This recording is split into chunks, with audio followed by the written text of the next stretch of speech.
Assalamualaikum warahmatullahi wabarakatuh. Alhamdulillah, salatu wassalamu ala rasulillah Muhammad ibn Abdillah. La hawla wa la quwata illa billah, amma ba'du. Apa kabar anak-anakku sekalian? Setelah beberapa bulan kita tidak belajar secara tatap muka, namun kita masih bersyukur Allah masih memberikan kita cara yang lain, yaitu dengan belajar jarak jauh melalui video ini. Kami atas nama guru mengadakan satu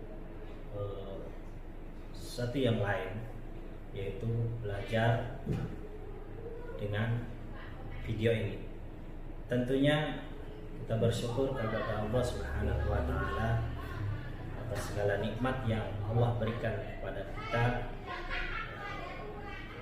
iman, Islam, sehat walafiat, sehingga kita masih tetap dijaga dan dilindungi oleh Allah Subhanahu wa taala. Salawat serta salam tak lupa kita sanjungkan kepada junjungan kita Nabi Muhammad sallallahu alaihi wasallam. Baik anak-anakku sekalian, pada kelas 7 tahun lalu kita sudah mengenal tentang ilmu tajwid, pengertian tajwid.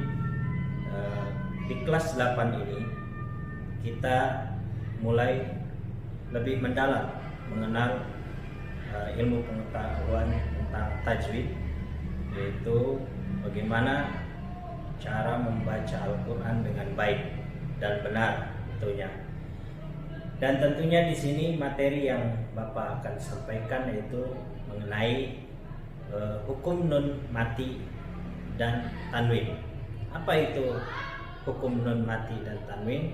Sebelum melangkah lebih jauh, maka kita harus tahu dulu apa itu nun mati, apa itu tanwin. Dijelaskan bahwa menurut bahasa bahwa nun mati itu dijelaskan an-nunu sakinatun tasbutu hattan wa lafzan wa waslan wa waqfan.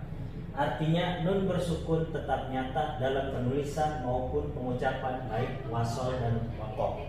Jadi pada waktu kita mengucapkan nun mati, maka pada saat kita mengucapkannya terdengar suara nun, dan pada waktu kita menulis itu pun ada hurufnya, ada huruf nunnya.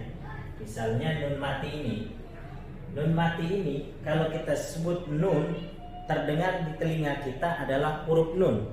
Pun demikian sama halnya ketika kita menulis huruf nun tersebut, maka tulisannya pun ada huruf nunnya. Kemudian apa dengan bedanya dengan tanwin? Kalau tanwin itu menurut bahasa at-tanwinu fa innahu tasbutu lafzan wa waslan la khattan wala waqfan. Artinya sedangkan tanwin tetap nyata terdengar dalam pengucapan dan ketika wasal tidak dalam penulisan maupun waqaf. Jadi pada waktu kita mengucapkan tanwin seolah-olah terdengar ada huruf nun. Tapi ketika kita menulisnya, maka tanwin itu tidak ada huruf nunnya. Coba contoh kita lihat sini. Tanwin, fathatain, kasratain atau domatain ini secara penulisan tidak ada huruf nunnya. Tapi ketika kita ucapkan an, in, un, maka terdengar di telinga kita hurufnya itu seolah-olah ada huruf nunnya. Oke, dari huruf nun mati dan tanwin ini akan terbagi menjadi beberapa hukum tajwid. Yang pertama kita kenal dengan ijhar, kemudian kita kenal dengan idgham, kemudian kita kenal dengan iqlab, dan terakhir kita kenal dengan ikhfa. Baik, yang saya jelaskan yang pertama adalah ijhar. Apa itu ijhar? Ijhar artinya jelas, yang dengan kata lain ada disebut dengan ijhar halqi. Ijhar jelas, halqi adalah tenggorokan, artinya suara yang keluar dari tenggorokan, yaitu meliputi huruf-huruf halqi.